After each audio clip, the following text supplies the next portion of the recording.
Hi Capricorn! Welcome po sa ating channel at ito ay inyong Multi-Kabay Tarot reading for your career and money ngayong January 2025.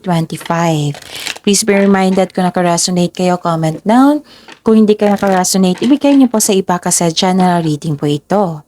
This is for your career and money Capricorn ngayong January 2025.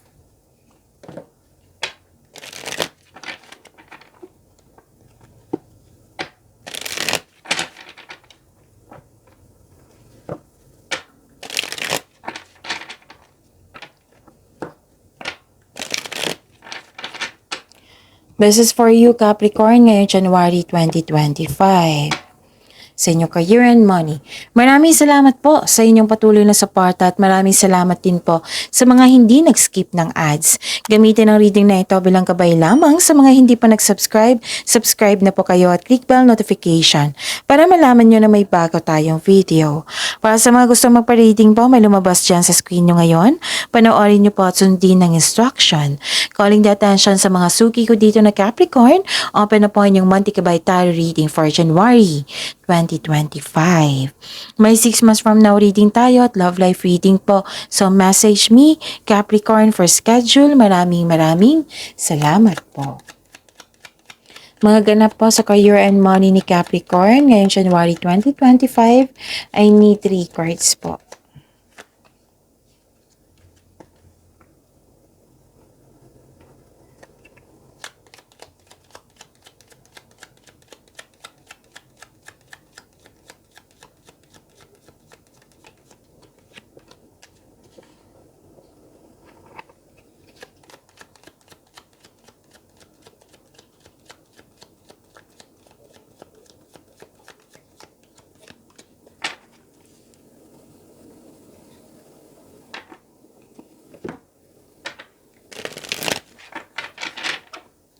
Spirits Guide, mga mensahe pa para kay Capricorn ngayong January 2025. I need 2 cards po.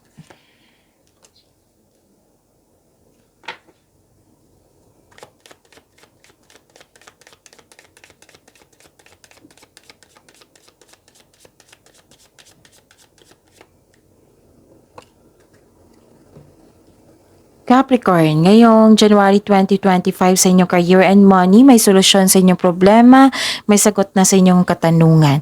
Mag-ingat kayo kasi may nakita ko dito na sinisiraan ka. Pwede nagkaroon kayo ng loss of connection nito.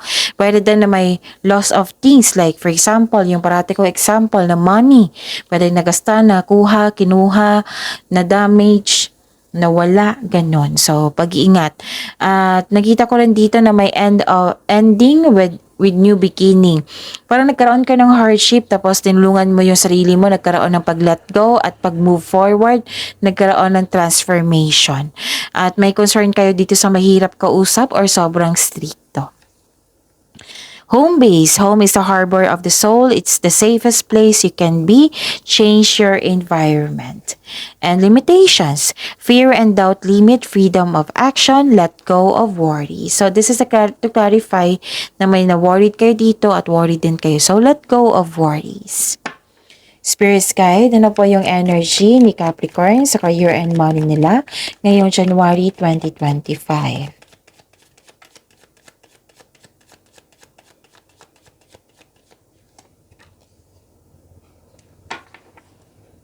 And the clarification of this card po.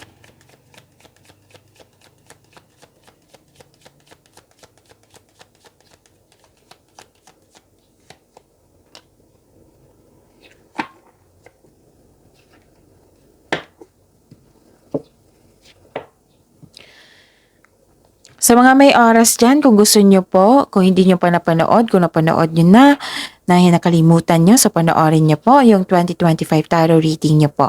Uploaded noong December 16, 2024, so hanapin nyo po sa channel natin, scroll down nyo lang po. Tapos, 2025 tarot reading po iyon para kay Capricorn. That is 12 months kabay tarot reading. Sa bawat buwan, may reading na love reading, career and money reading. Okay, so panoorin nyo po kung gusto nyo po. Kung may narinig kayo or may nakita kayong repeating message, meaning to say, pinupush ng cards nyo, yan kasi ang ilan sa inyo hindi pa binigyan ng atensyon. Na kung maaari din po, bigyan nyo po ng solusyon at aksyon. Remember Capricorn, at the end of the day, alam mo na ikaw lang ang taong may kakayahan at responsable na gumawa ng sarili mong katotohanan at kinabukasan. Okay?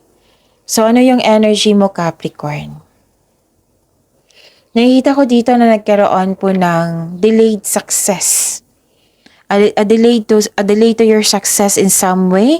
This is disappointing, pero ang sabi ng card niyo po dito, kailangan niyo po daw maghintay. So stick sa inyong plano at continue to work diligently. You're almost there. Huwag kayong mag-give up. At nakikita ko rin dito na nagkaroon po ng hindi pagkakasundo. Pwedeng hindi ka kontento. Mayroon akong nakita ditong disconnection sa inyong tarot cards at sa inyong oracle cards. So, pero may opportunity ka to turn this situation around po. Maging mapagpasensya and listen to your heart to get back on your track. Spirits guide.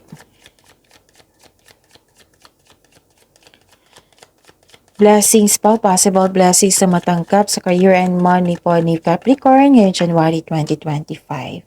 And the clarification of this part po.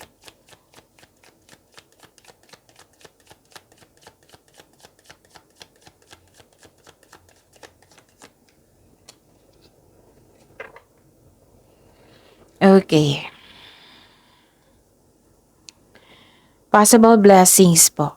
Nakita ko dito yung hard work mo, naging productive kayo sa buwan ni ito. Hard work at dedikasyon sa trabaho or negosyo for financial prosperity. Sabi ng card dito, patuloy mo lang yung magsumikap.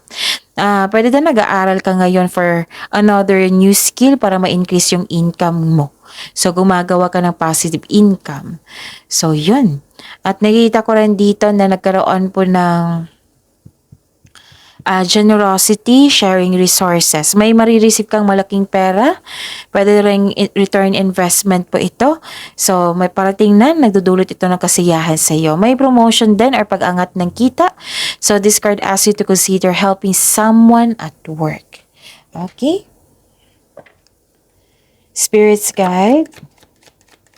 Challenges na ma-overcome ni Capricorn ngayong January 2025 sa career and money nila. The clarification of this card po.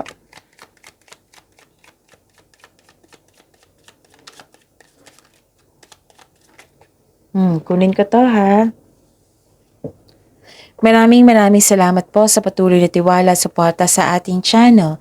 At maraming salamat din po sa mga hindi nag-skip ng ads. Nakita ko dito na may taong hindi totoo sa iyo, na-confuse kayo. Pero din may gusto kayong bilhin, baka nabili nyo na ito. Sabi ng card dito, kailangan nyo pong kontrolin yung sarili nyo. Baka magkaroon ng paggasta na hindi mo naman kailangan. Pero din may taong hindi totoo sa inyo. So alamin nyo, itanong nyo po sa inyong intuition kung sino ito. Okay? Okay. Nakita ko rin dito na nagkaroon po ng may gustong bumalik sa nakaraan. Pwedeng ikaw or yung taong yon na galing sa nakaraan. Mag-ingat kayo kasi may gusto siyang kunin sa iyo. Okay? Pwedeng ibang tao to or same person po ito. May tao dito na ayaw mag-give up. Pwedeng kayo ito or siya.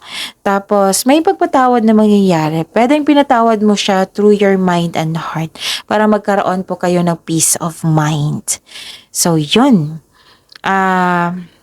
Let go of your worries kasi ilang cards na po nakita ko dito na kailangan yung i-let go yan at magkaroon ng changes, move forward, take an action po para magkaroon ng pagbabago.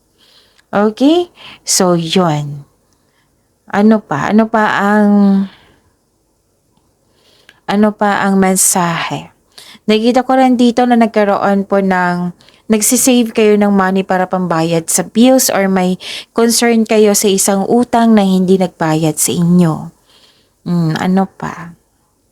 Nakita ko rin dito na nagkaroon po ng na-burnout kayo sa dami ng trabaho or na-burnout kayo kasi gusto mo nang may iwan, ganun. Gusto mong may iwan, but then sa trabaho mo ito, feeling uneasy about sa inyong career. So, it's never too late to begin again. So, kung pagod kayo, magpahinga kayo. Okay? Tapos gawa kayo ng solusyon. So, pagyamanin niyo po yung blessings sa binigay sa inyo. Capricorn, see you tomorrow. Please like, subscribe, and click the button for notification para updated po kayo sa daily tarot reading natin. Maraming salamat po.